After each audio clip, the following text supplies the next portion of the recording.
The moment began with Dokja's thoughts. He had died once again. No matter how many times he experienced it, the sensation remained equally unpleasant. It was the kind of feeling no one could ever grow used to. Still, it was inevitable, for he had truly died. But amidst the discomfort, a spark of opportunity lit up within him. If he could use the first-person main character viewpoint to acquire Heewon's or even Junghyuk's skills, it could be a major advantage in the upcoming battle. Just as the intermediate dokkaebi warned, this catastrophe was not a simple one. It was greater, more overwhelming than all previous disasters combined, and standing at the center of it was Yusung. With a calm yet chilling command, Yusung activated her power. The atmosphere rippled unnaturally, and cracks appeared in the sky. From these rifts poured out monsters, countless beasts she had once tamed during her travels across various dimensions. This was the true strength of her legend grade attribute. 7th grade and 6th grade species flooded the land, their grotesque bodies reflecting the madness of the scene. Among them were monsters powerful enough to rival the 5th grade fire dragon. Then the real terror began. Nodal Seum was consumed in an eruption. The force shattered the island and Han River surged in enormous waves. Incarnations scattered in fear, but most didn't get far. They were swallowed by the rampaging beasts. Panic spread like wildfire. The latecomers among the king-class incarnations tried to establish order, but their commands were drowned by the chaos. Through the smoke and roar of the battlefield, Dokja saw him. Junghyuk stepped forward like a storm. His presence was darker than the shadows of death behind him. His target was clear. A sharp light danced across his hands. The ether blade was already drawn. Then he moved. His voice was filled with fury, but his sword carried even greater wrath. Yusung didn't respond. She stood motionless, unflinching. Junghyuk closed the distance like lightning. His blade came crashing down, and with it, the air itself shattered in a thunderous blast. A violent sonic boom followed. The ground exploded, debris soared into the air, and a cloud of dust covered everything. For a moment, the battlefield trembled under the sheer pressure. But even that powerful strike wasn't enough to bring her down. As the dust began to clear, Junghyuk's ether blade was revealed, pinned beneath the sole of Yusung's foot. She stood firmly, unshaken, towering over the weapon that had just threatened to take her life. She calmly acknowledged his strength. Somehow, he had already gained access to the Skybreaker technique, and at a high level. But if anyone knew how this fight would end, it was her, and she made it clear his power, no matter how refined, would not be enough to defeat her. Junghyuk gritted his teeth, his fury boiling over. His declaration to end this battle was not a threat, it was a promise. Yet Yusung didn't flinch. She mocked the idea, saying that if he ever succeeded, it wouldn't be today. Maybe in 10 years. That was all it took. Junghyuk's rage erupted again. His blade tore through the asphalt as he lunged. He wasn't holding back. Not anymore. But Yusung met his fury with grace and speed. She stepped back, defending herself with precise movements, all while watching him with a look of concern. There was something strange about him. This wasn't the captain she remembered. He seemed more unstable, more intense than ever before. Her eyes shifted toward a body lying lifeless nearby, Dokja's corpse. She asked the one question that burned in her mind. Who was that incarnation? Junghyuk didn't answer with words. He attacked. His blade slashed again and again, raining down with incredible force. But Yusung wasn't just watching anymore. She was fighting back, matching his power, deflecting his blows like a seasoned warrior. Still, her question echoed in his mind. That name, Dokja. Memories stirred. The first time he met Dokja flashed in fragments. Confusion clouded his senses. Just as his instinct screamed a warning, in a blink, Yusung spun through the air and dropped a powerful flying kick toward his chest. But Junghyuk caught her mid-air. He slammed his blade down toward her head, but she twisted her body at the last moment, narrowly dodging the fatal strike. Using the momentum, she struck upward with her other leg, landing a brutal kick right under his chin. His body was lifted off the ground and dragged back by the force. Before he could recover, she launched herself again, ready to strike. But in the next breath, everything changed. Junghyuk finally responded to her earlier question. Dokja was his companion. Yusung froze mid-motion. The words stunned her more than any blade could. She couldn't believe what she had just heard. Junghyuk calling someone his companion, that man? Her disbelief painted her expression, as if her entire understanding of the captain was beginning to crack. Even Dokja was shocked. He had known Junghyuk for countless rounds, seen him kill and survive without ever needing anyone. But now, standing on the edge of life and death, Junghyuk had admitted something he had never done before. Not even in the 41st round. He had never called that version of Yusung his companion. Not until the very end. Now he called Dokja that. Yusung stomped the ground in frustration. She couldn't understand it. Her voice trembled, questioning what had changed. How could Junghyuk claim that man as a companion? But Junghyuk stood firm. Even as blood ran down his mouth and pain pulsed through his body, his gaze never faltered. He confirmed it without hesitation. Dokja, still lifeless in form, was spiraling inside his mind. This couldn't be real. Was Junghyuk going to kill him after he revived? This had to be a trick, a strategy for earning coins. It made no sense otherwise. Junghyuk had always treated him as a rival, an obstacle. Then, the system confirmed confirmed his suspicions. A stream of notifications popped up. Constellations had started donating coins. Naval Warfare God, Bald Army General, their rewards poured in. Dokja could only scoff to himself. Of course. Jung Hyuk had played the audience perfectly, bleeding, battered, and delivering heartfelt lines. It was the perfect scene to farm support. Yusung's face twisted with rage. Her emotions boiled over, no longer restrained by reason. The moment she heard Jung Hyuk call Dokja his companion, something inside her snapped. She rushed toward Jung Hyuk with incredible speed, her fist clenched tight, trembling with anger and heartbreak. Her eyes were wild with disbelief. She couldn't accept what he had just said. How could he, of all people, say something like that? Her fist collided with the steel edge of Jung Hyuk's blade, sending a powerful shock through the air. Jung Hyuk held his ground, absorbing the full force of the blow. But Yusung didn't stop there. Again and again she threw punches, her fury pouring out with every strike. Each word she shouted was heavier than the last. Why did he call Dokja his companion? Was it because Dokja had sacrificed himself? The Skyshaker sword, an SS-grade weapon that rarely faltered, struggled under the weight of her raw emotion and strength. Yusung pressed harder, her voice rising with every blow. If sacrifice defined companionship, then what about the others? What about Jihye, Hyunsung, and Heewon? What about Solhwa and the countless others who fought and bled for him? Were they not his companions? Her foot rose and crashed into his side with a brutal impact. Jung Hyuk stumbled back slightly, struggling to catch his breath. Her punches continued, hammering against his blade and body until he could barely hold his stance. Then, with blood trickling down his face, he finally responded. He didn't understand what she was talking about. All he knew now was this: Yusung had killed his companion in this round, and because of that, she would die too. He wiped the blood from his mouth, his eyes burning with cold resolve. He had made his decision. From a distance, Dokja was witnessing everything through the omniscient reader's viewpoint. His spirit hovered in that out-of-body state, watching the events unfold like a scene from a story, and for a brief moment he was genuinely moved. That line, those words from Jung Hyuk, had struck something deep within him. This was the very reason he had followed 3 ways to survive the apocalypse so closely, the reason he had read every chapter so many times. He had once been just a reader, an observer in a distant world, but now he had become Jung Hyuk's companion. Yusung's fury didn't calm. She roared back at Jung Hyuk with bitter defiance. To her, this change in him was nothing but a farce. He was too far gone, and if he truly intended to change now, she would not allow it. Meanwhile, Dokja knew time was running out. As much as he wanted to continue watching Jung Hyuk get beat up, he needed to act. None of it would matter if Jung Hyuk died here. That was the worst outcome. He had to take control. He focused his mind, trying to shift perspectives. He needed to switch from the third-person observer viewpoint to the first-person main character viewpoint. That was the only way to step in and help, but something was wrong. A flicker of notifications confirmed the worst. The transition had failed. The system refused to switch perspectives. Panic crept into Dokja's thoughts. There were 2 known conditions for using the first-person main character viewpoint. First, he had to be dead, and that condition was already met. Second, both he and the target needed to be thinking about each other. That should have been satisfied too. Jung Hyuk had just vowed to avenge his death. That had to count. So why didn't it work? Dokja quickly considered another possibility. Maybe Jung Hyuk wasn't thinking about him at all. Maybe his mind was so overwhelmed with fury, so clouded by violence and emotion that Dokja had slipped from his focus. And if that was the case, everything could fall apart. Jung Hyuk's rage erupted like a volcano. He swore that he would kill Yusung no matter what it took. He would make sure of it, even if it cost him everything. But Yusung met his wrath with chilling calm. Her eyes, cold and calculating, held no fear. Something had shifted inside her. She was no longer interested in ending things quickly. That mercy had vanished. Her intentions had become darker, crueler. Now she wanted to break him completely by making him watch the people he cared about die in the most painful ways imaginable. With a twisted laugh that echoed through the destruction, Yusung raised her hand and gave a command. At once, a swarm of mummies emerged, their dried limb crackling with dark energy. White bandages whipped through the air and wrapped around Jung Hyuk's arms, legs, and torso. The force was overwhelming. The mummies pulled with relentless strength, threatening to tear his limbs apart. In the middle of it all, Dokja watched helplessly. Still dead, still in his out-of-body state, he panicked. He couldn't possess Jung Hyuk because the first-person main character viewpoint had failed. If this continued, Jung Hyuk would be torn apart. Dokja had only one option now. He needed to find someone else who was thinking about him, anyone who had him in their thoughts. Only then could he take over and act. As the thought echoed through his mind, something stirred inside Yusung. The word companion lingered, echoing in her thoughts. It had taken root. When she first heard it, she had doubted her ears. Jung Hyuk calling someone his companion? It sounded impossible, unthinkable. But what if he was sincere? If he truly meant it? Could he be different in this round? Could there be hope? Could she believe in him again? Her moment of hesitation passed swiftly. Then came a shout from the water's edge. Incarnations had spotted her. Panic and rage surged through them as they screamed for her death, recognizing her as the catastrophe. But their desperation was useless. With a simple gesture of her hand, Yusung split their bodies apart in an instant. Their blood dyed the ground crimson. She stood motionless, not even sparing them a second glance. But she wasn't alone anymore. A voice rang out behind her, calm but sharp. A sword gleamed, and its movement was precise and deliberate. Yusung turned and recognized the newcomer immediately. It was Jihei. The aura of a powerful constellation surged from Jihei's body. Her presence turned heavy, dominating the air around her. The battlefield stilled for a moment as her stigma awakened. Yusung smiled slightly, recognizing what was coming. She knew the ability Jihei was about to use. It was a naval-based stigma, one suited for the river they stood beside. Transparent ships began rising from the Han River. Ghostly and massive, they emerged in formation, summoned by Jihei's recitation. It was a spectacular sight, the beginning of a naval battlefield under the sky. Yusung couldn't help but comment inwardly on the irony. She had almost forgotten. They were on a river, and Jihei was most dangerous in naval combat. But even now, she found her opponent's presence on land amusing. A captain belonged on a ship, not here, fighting hand to hand, not against her. Suddenly, the surface of the river swelled. A massive creature tore through the water. It was King Masswood, a tier 5 sea beast. Covered in tough, ridged armor, its mouth opened wide and it let out a freezing breath. Ice spread across the water's surface, locking everything it touched in frost. Incarnations began to scream as they tried to swim away, but the cold caught up to them quickly. Their limbs stiffened, and they were dragged down into the freezing currents. Chaos erupted as survivors scrambled in terror. Meanwhile, Jihei didn't recognize this person, didn't understand how someone so unfamiliar could speak so intimately about her. That confusion turned to unease when Yusung moved in an instant, reaching her with unnatural speed. A cold hand lifted Jihei's chin, and a cruel smile played on Yusung's lips as she revealed knowledge from another round, of a future Jihei hadn't lived yet. Yusung spoke of betrayal, of Junghyuk using Jihei and then abandoning her. She described a bitter memory from another world line where Jihei had longed for Junghyuk's acknowledgement, only to die in a naval battle. The cruelest blow came when she recited Junghyuk's reaction from that round. He had simply commented that naval battles would be more difficult without her. The words hit Jihei harder than any weapon.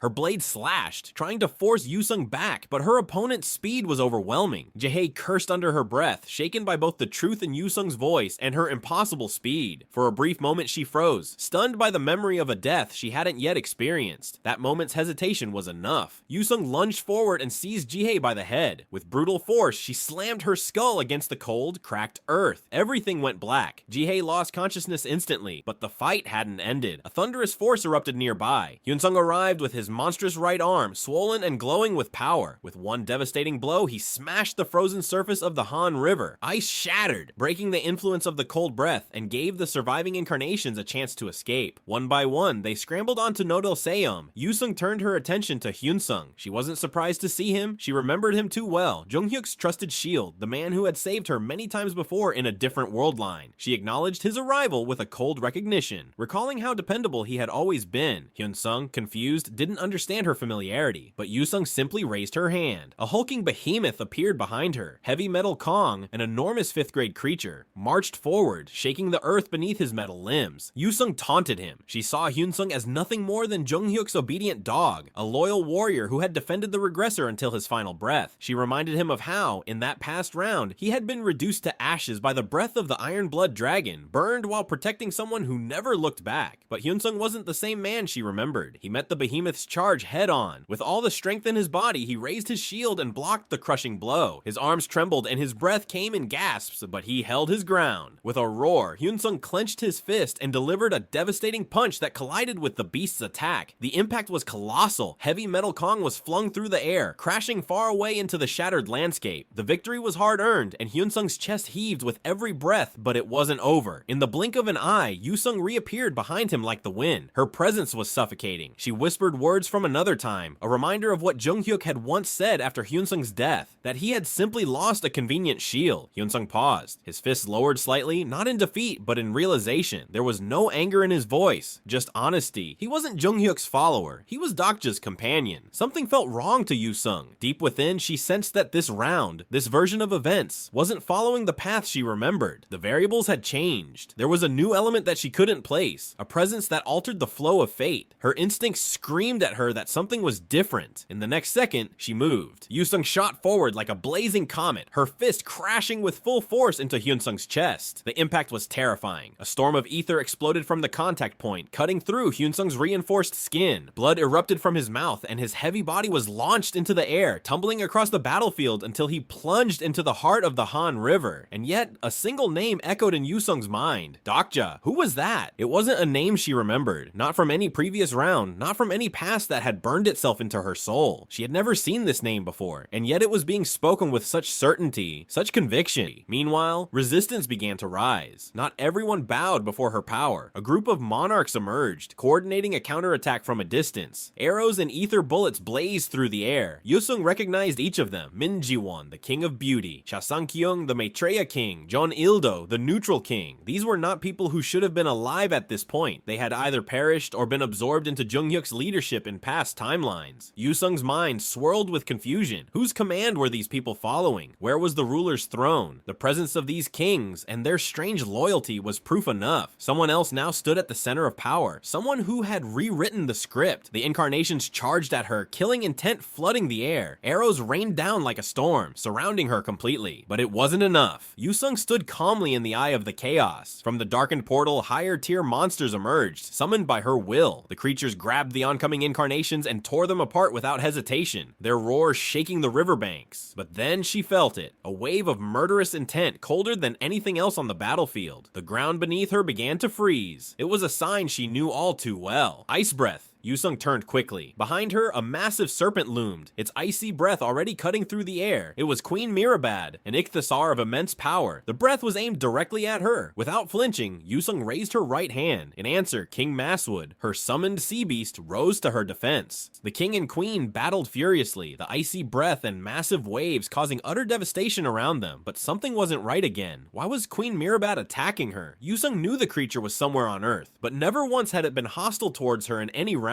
Why was this time different? And then, a voice broke through the chaos. It was a child's voice. Yusung turned. Her eyes met a younger version of herself. Yusung, the one native to this round. The one still holding hope and innocence. For a moment, her mind went blank. The memories came flooding in. Nostalgia tore through her composure. This was her, a version of her untainted by loss and betrayal. The child Yusung, full of fire and rage, demanded the impossible. She cried out for Dokja to return to life. Her scream echoed across the battlefield, filled with heartbreak. The older Yusung felt her hands tremble. In that moment, she understood. Everything was becoming clear. She laughed bitterly. Of course, Jung-hyuk had found her, had found this version of Yusung. He had taken her in, perhaps to prevent the future that the older one had lived through. Queen Mirabad faltered. King Maswood struck with brute force, overpowering the queen in a single blow. The younger Yusung, who had been riding the defeated beast, was thrown into the air and came crashing down. She screamed, her voice splitting through the cold air in agony. Yusung slowly walked toward the younger version of herself. Her thoughts were sharp with fury. She had realized something terrible, that Jung-hyuk was aiming to kill the young Yusung, and in doing so, erase the version of her that had become the disaster. A twisted joy spread through the older Yusung's heart. She stood before her past self and greeted her with an empty smile. As she raised her hand to attack, a sudden force struck from behind. The web of arcanes, thin and sharp, wrapped around her wrist. Her hand was yanked back before it could reach the child. The interference was precise and forceful. Senga appeared behind her, eyes wide and fierce, screaming for the younger Yusung to escape. The older Yusung's eyes narrowed. She hadn't expected this. Her attention sharpened at the feeling in the air. The divine presence. It was from Olympus. And just as she turned to retaliate, the sky cracked open. A giant mantis crashed down, its claws gleaming with power. This was no ordinary monster. It was Titano, a monarch-class insect beast, tier 6 in strength. The battlefield shook from its arrival. From behind, Gil-young's voice rang out, full of fury. His eyes were locked on the disaster version of Yusung as if nothing else existed. He demanded answers. His voice cracked as he called out for Dokja, his trusted guardian. Yusung, the disaster, was stunned. She was thrown completely off balance. The name again. Dokja, that same name that had been haunting her this entire battle. Why did everyone keep mentioning him? Why were the people she knew, Jung-hyuk, Hyunsung, even this child, connected to a person she had no memory of? And yet, fragments began to surface in her mind. Moments from timelines she barely remembered. Scenes of Jung-hyuk being saved not by his own power, but by someone else. A man who had no story, yet seemed to control every part of it. A name Jung-hyuk had once spoken with meaning. A name Hyunsung had claimed as loyalty. But to her, that name meant nothing. In the middle of it all, between life and death, Dokja was watching. Though his body lay still, immersed in the darkness of near death, his mind saw everything.